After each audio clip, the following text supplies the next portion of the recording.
guys, nandito ako sa baba namin. Magsusundo ako sa aking alaga. Walking distance lang ako dito. Dito i-back ko bala para makikita. Ayan.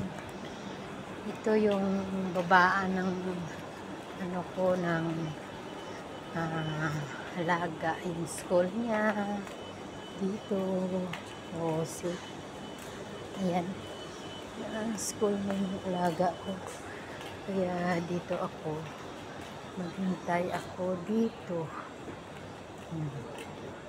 Dito pala marami na yung naghihintay ng mga nanay.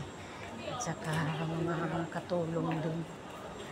Dito makakakilala na ako ng mga bagong kaibigan dito. If ever. Ayan. Baba lang namin pala yung school. Mga Pilipino. Ayan na guys. Dito.